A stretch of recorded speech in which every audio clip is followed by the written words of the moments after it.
Amigos, estamos começando mais uma aula de Direito Civil, aqui pela LAC Concursos. Eu sou o professor Stanley Costa, seu professor de Direito Civil e Processo Civil. Na aula de hoje, vamos dar sequência aos estudos sobre os direitos da personalidade. Na última aula, falamos sobre o conceito, falamos sobre a titularidade desses direitos, se a pessoa jurídica pode ou não titularizar direitos da personalidade. Identificamos se o natimorto é ou não é protegido por esse grupo de direitos. Falamos sobre as características e as exceções muito marcantes dentre as características dos direitos da personalidade. E agora seguimos o nosso caminho, tratando sobre a tutela dos direitos da personalidade e também sobre a materialização desses direitos, a tipificação desses direitos no Código Civil entre o artigo 11 e 21. Falo sobre a proteção da integridade física, do direito ao corpo vivo, corpo morto, autonomia de vontade. Falo sobre a integridade moral através da proteção ao nome, à imagem, à intimidade e privacidade. É sobre isso que o legislador vai tratar entre os artigos 11 e artigo 21 do Código Civil. Sempre lembrando, como identificamos no último bloco, que este rol é exemplificativo. Existem outros direitos da personalidade fora do rol aqui analisado, ok? Sem delongas, vamos então ao trabalho, começando pela análise do artigo 12 do Código Civil, que nos traz as tutelas dos direitos da personalidade. Em outras palavras, as formas jurisdicionais de proteger os direitos da personalidade. Será que, quando estiver diante da ameaça de violação do meu direito da personalidade, eu já posso agir ou eu tenho que esperar a violência se configurar para buscar uma tutela específica? Tenho direito à indenização quando um direito da personalidade que titularizo é violado? Sobre isso, o legislador trata no artigo 12 do Código Civil, identificando quais são as possíveis tutelas, quais são as formas jurisdicionais de proteger os direitos da personalidade. Então, vejamos, artigo 12. Pode-se exigir que cesse a ameaça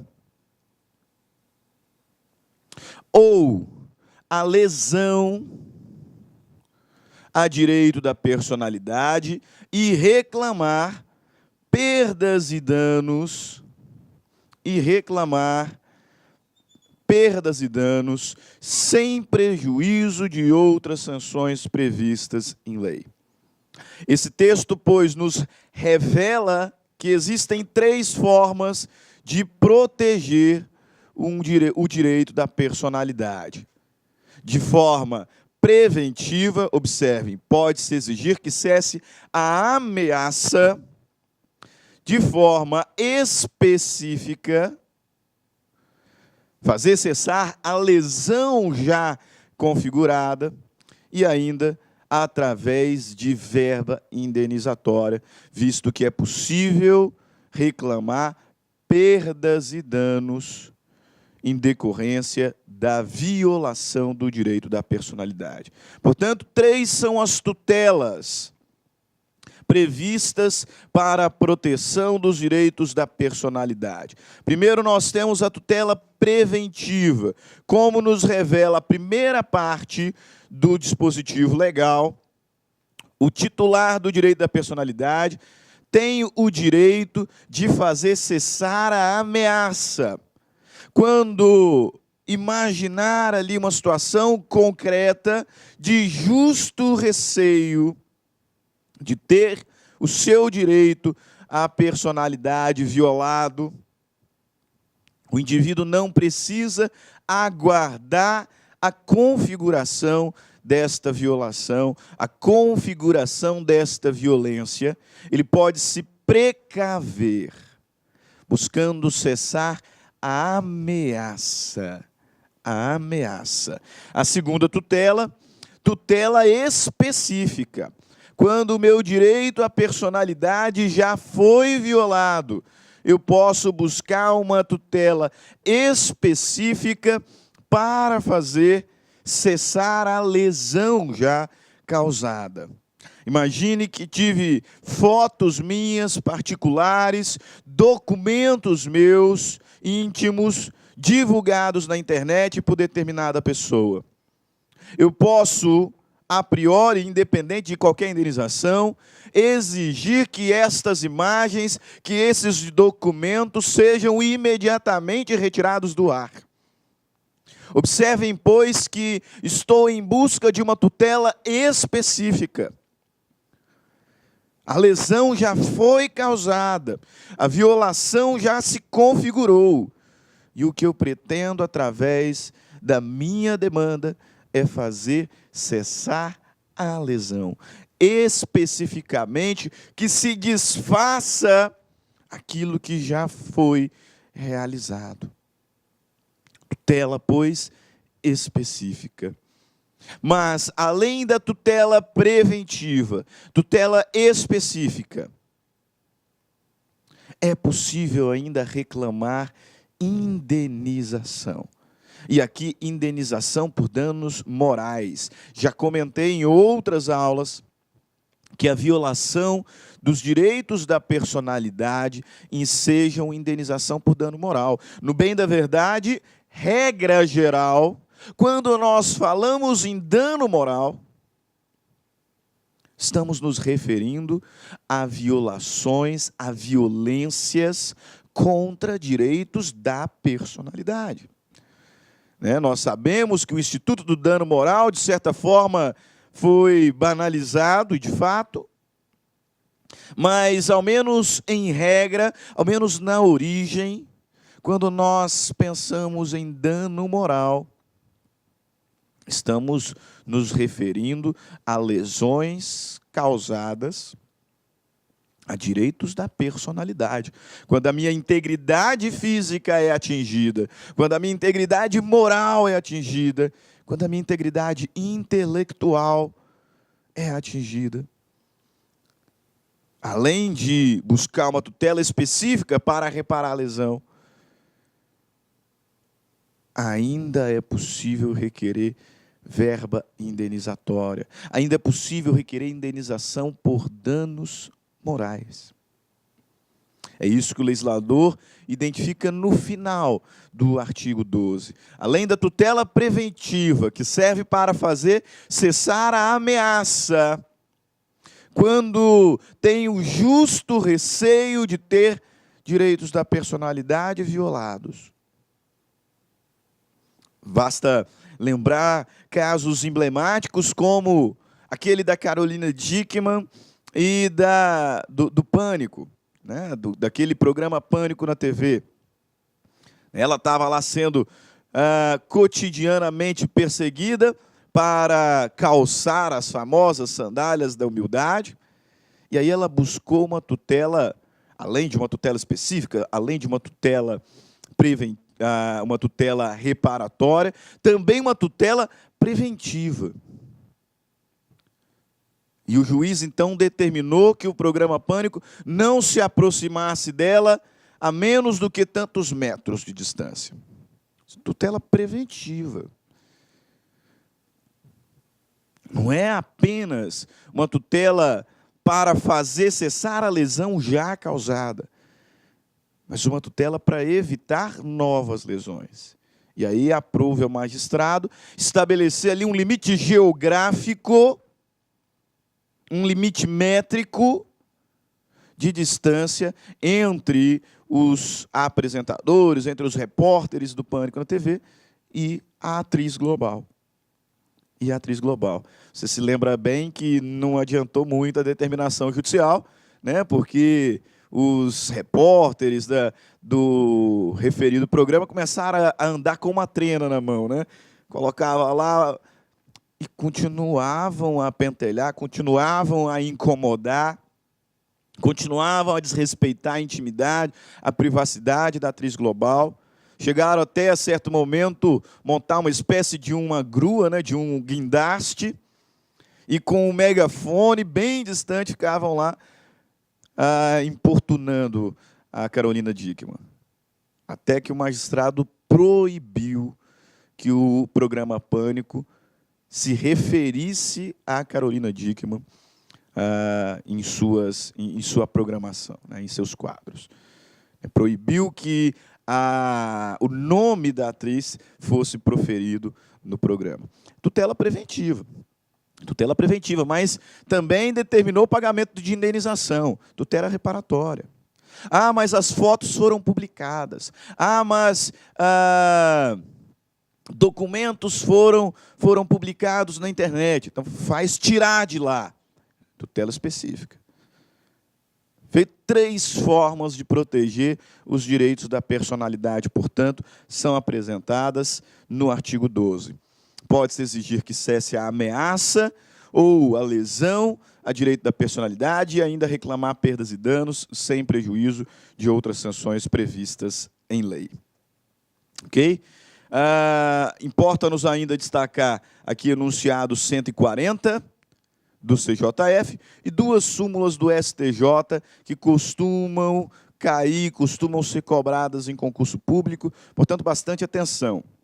Enunciado 140 do CJF vai nos dizer que a primeira parte do artigo 12, portanto, a tutela preventiva do Código Civil, refere-se às técnicas de tutela específica aplicáveis de ofício, enunciadas no artigo 461 do Código de Processo Civil, no novo CPC, artigo 497, devendo ser interpretada com resultado extensivo, né? Então, em verdade, quando o legislador se refere ali, na primeira parte, à tutela preventiva e à tutela específica, o CJF está dizendo que, para a aplicação dessas tutelas, para a concretização dessas tutelas, deve-se aplicar as técnicas previstas no atual artigo 497 do Código de Processo Civil, que trata ali sobre a execução das obrigações de fazer e não fazer. Por exemplo, determinar uma astrente, determinar uma multa diária para o descumprimento da determinação judicial. É uma forma de, especificamente, garantir o direito da personalidade. Né, também de prevenir a violação do direito da personalidade, é a recomendação aqui do Conselho de Justiça Federal. E 2 enunciados curiosos. Veja, eu disse que a violação de direitos da personalidade implica tutela reparatória, indenização por danos morais. Primeira nota que o STJ nos traz é que são cumuláveis os danos morais com danos materiais. Se o ato realizado pela outra pessoa me causou dano material emergente, fez com que, de alguma forma, sofresse prejuízo patrimonial, além de lucro cessante, deixei de ganhar, e ainda o mesmo ato violou direitos da personalidade, é absolutamente possível a acumulação de indenização por danos materiais com danos morais. Quando nós estudamos sobre responsabilidade civil, nós falamos sobre as espécies de danos. O dano material pode ser emergente, aquilo que efetivamente eu perdi, patrimonialmente falando, ou lucro cessante, aquilo que razoavelmente deixei de ganhar. Mas o mesmo ato ainda violou a minha integridade física, moral ou intelectual. E, portanto, sofri dano moral também. O que a súmula 37 me diz é que eu posso cumular no mesmo pedido, indenização por danos morais e por danos materiais. Se não, vejamos, são cumuláveis as indenizações por dano material, qualquer das suas espécies, emergente ou lucro cessante, e dano moral, oriundo do mesmo fato. Um dos pilares dos direitos da personalidade, melhor dizendo, né, é a integridade física. Então, imagine que num acidente de trânsito, né, o sujeito, em alta velocidade, furou o sinal vermelho e bateu no meu carro. Me causou dano material emergente, porque o meu carro ficou destruído. Me causou dano material lucro cessante, porque eu tive que ficar internado quase um mês e deixei de ganhar dinheiro. E me causou também um dano moral, porque a minha integridade física foi violada, né? Eu fiquei com cicatrizes no rosto, sofri dano estético. Em razão do mesmo fato, em razão do mesmo ato ilícito, eu tenho a possibilidade de exigir reparação por dano material, emergente, lucro cessante, e mais o dano moral em razão do dano estético que sofri. Então, é possível cumular. É possível cumular dano material com dano moral. E a súmula, melhor dizendo, 387... Olá, meus amigos, minhas amigas, e aí, gostou do professor Stanley? Digo para vocês, sem medo de ser feliz, que o professor Stanley é um dos melhores professores de Direito e Processo Civil do Brasil. Ele é uma estrela em ascensão, com certeza, professor Stanley, aqui da Lá Concurso. Eu quero dizer para vocês o seguinte, nós aqui da Lá Concursos, nós temos o Stanley como nosso parceiro, nosso professor, nosso amigo da nossa casa aqui da Lá Concurso. E ele preparou um super curso de Direito Civil, né? Então, o professor Stanley é o nosso professor aqui de Direito Civil e nós estamos montando uma isolada com todas as aulas de Direito Civil constante no site para a galera. Quanto custa, professor? Você não vai nem acreditar. Olha só, 10 parcelas, tá? 10 parcelas de R$ 9,00, ou seja, R$ 90,00 você vai ter direito à isolada do professor Stanley aqui da Lá Concurso. Professor, o que tem nesse módulo, né? Nós temos a parte geral e nós temos também a parte específica, né? A parte geral das pessoas, dos bens ali, dos fatos jurídicos, né? É a parte geral do Código Civil, gravado por Stanley, e a parte especial, claro, não são todos os módulos, mas lá nós temos lá o direito das obrigações, nós temos das obrigações, temos contratos, parte geral, direito das coisas. E o professor Stanley tem uma agenda de gravação conosco aqui da Lá Concursos, semanalmente, durante 90 dias, olha só, papo reto com vocês, durante 90 dias você vai ter direito a todas as atualizações no site. E além disso, você pode assistir às aulas quantas vezes quiser e na hora que desejar. Eu, professor Luiz, eu sou até suspeito de falar desse profissional maravilhoso que é o professor Stanley, mas eu digo para vocês que quem estuda com Stanley fica fã do direito civil e do processo civil. Essa isolada é de direito civil.